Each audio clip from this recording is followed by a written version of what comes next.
मुंबईच्या प्रमाणेच आता नाशिकमध्ये सुद्धा नागरिकांना प्रत्येक प्रवास जीव मुठीत धरून करावा लागतोय। गेल्या 6 महिन्यांमधील अपघात आणि मृत्यूची आकडेवारी धक्कादायक वास्तव समोर आणते। रस्त्यांची दुरावस्था, ठिकठिकाणी सुरू असलेले खोदकाम, अवजड वाहनांची वाढती वर्दळ, वाहतूक नियमांचे उल्लंघन आणि बेशिस्त वाहन चालक यामुळे अपघातांचं प्रमाण आहे ते झपाट्याने वाढतंय। त्यामुळेच मुंबईकरांच्या प्रमाणेच आता नाशिककरांचाही मरण स्वस्त झालाय का असा सवाल उपस्थित केला जातोय। पाहुयात पुढारी न्यूजसह स्पेशल रिपोर्ट।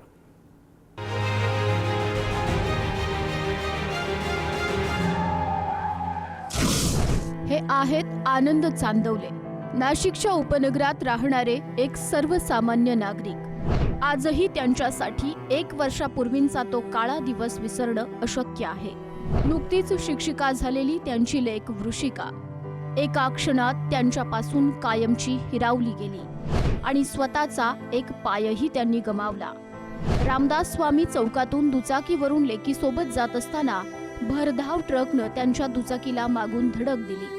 मोठा आवाज झाला, समोर लेक रस्त्यावर पडलेली दिसली।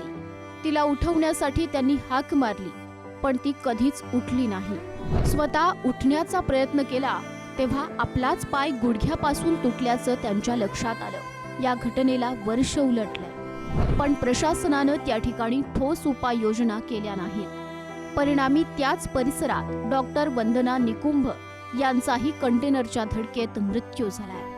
त्यामुळे प्रशासनानं या दुर्घटनांमधून कोणताही धडा घेतला नसल्याची खंत आनंद चांदवले व्यक्त करतात। प्रत्येक अपघाताची बातमी पाहिली की लेकीच्या आठवणीनं त्यांचे डोळे आजही पाणावतात।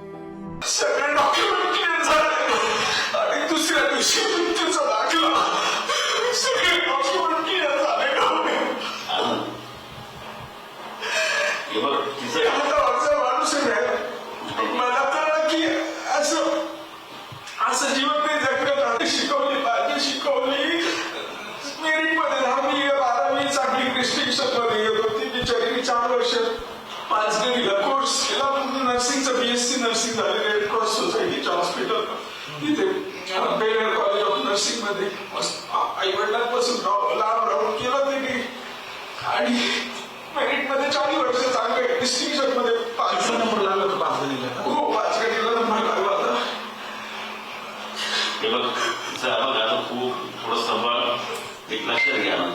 गेल्या 6 महिन्यांत नाशिक शहरात 95 भीषण अपघात झाले। त्यात तब्बल 87 जणांचा मृत्यू झालाय, तर अनेक जण गंभीर जखमी झाले। मृतांमध्ये 52 दुचाकीस्वार आणि 35 पादचाऱ्यांचा समावेश आहे। मृतांपैकी सुमारे 80% पुरुष आहेत। ही आकडेवारी शहरातील वाहतूक सुरक्षेची गंभीर अवस्था अधोरेखित करते। धक्कादायक बाब म्हणजे मागील 6 दिवसांमध्ये 5 वेगवेगळ्या ठिकाणी झालेल्या अपघातांमध्ये 6 जणांचा दुर्दैवी मृत्यू झालाय। त्यामुळे वारंवार होणाऱ्या अपघातस्थळी तातडीनं सिग्नल यंत्रणा कार्यान्वित करून त्यासोबतच गतिरोधक बसवून आणि अन्य सुरक्षा व्यवस्था कार्यान्वित करून तातडीनं उपाययोजना करण्याची मागणी जोर धरू लागली आहे। तो जो रस्ता आहे तो रस्ता हा जो आहे हायवे नसून तो एक तुमचा कॉलनी रस्ता आहे। तिथून वाहतूक बंद करावा। वारंवार आम्ही निवेदनं दिले, वारंवार आम्ही आंदोलनं केले, परंतु प्रशासनाला जाग का येत नाही याचे कारण आम्हाला सुद्धा समजत नाही। कारण की आम्ही सुद्धा प्रतिनिधी जरी असलो पण प्रशासनाला आम्ही वारंवार सांगून प्रशासन का ऐकत नाही यासाठी पण आम्ही खूप पाठपुरावा करून सुद्धा प्रशासन ऐकत नाही, याचे आम्हाला सुद्धा दुःख आहे। सतत घडणाऱ्या अपघातांमुळे प्रशासनाच्या कार्यपद्धतीवर गंभीर प्रश्न उपस्थित होत आहेत।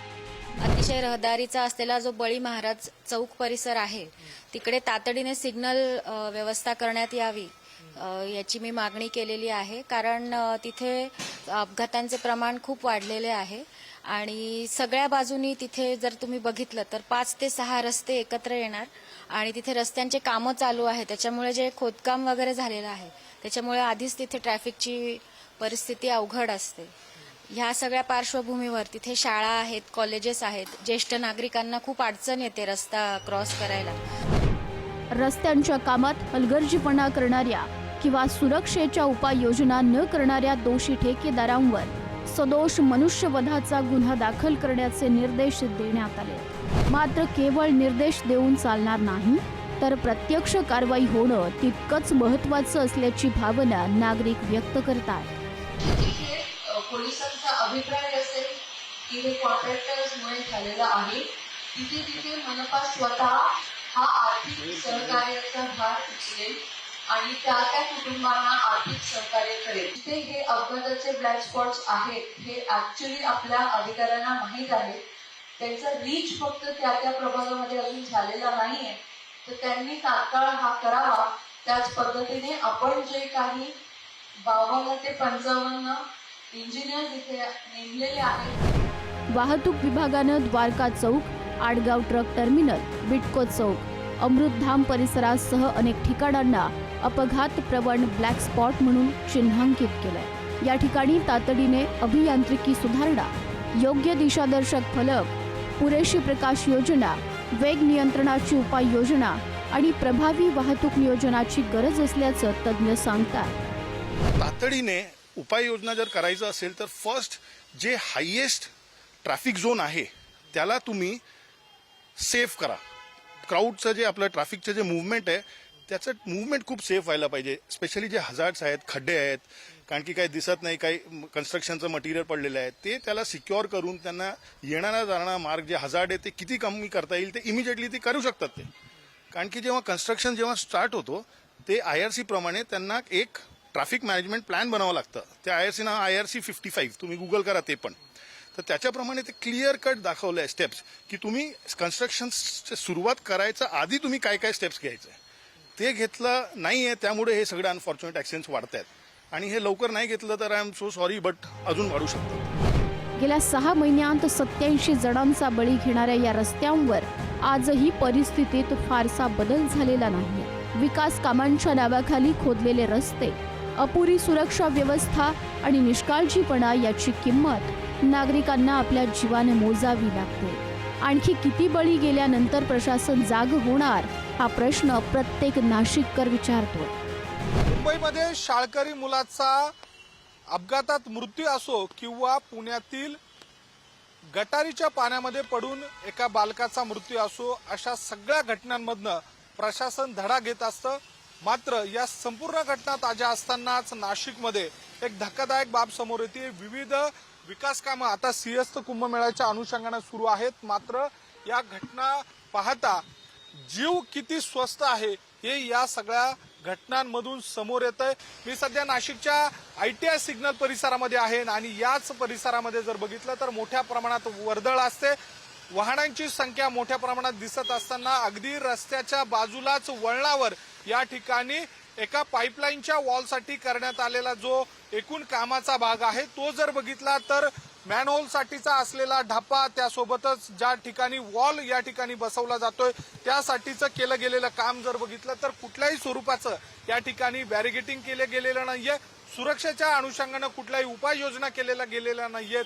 आणि अशा सगळ्या परिस्थितीमध्ये जर रात्रीच्या वेळेला म्हणा किंवा दिवसाच्या वेळेला जर या ठिकाणी एखादा दुचाकीस्वार म्हणा किंवा पादचारी म्हणा याचा जर या ठिकाणी अचानक तोल गेला किंवा तो जर या खड्ड्यात पडला, त्याच्या जीविताला जर काही झालं तर याला जबाबदार नेमकं कोण, अशा स्वरूपाचा सवाल सुद्धा या निमित्तानं उपस्थित होतोय.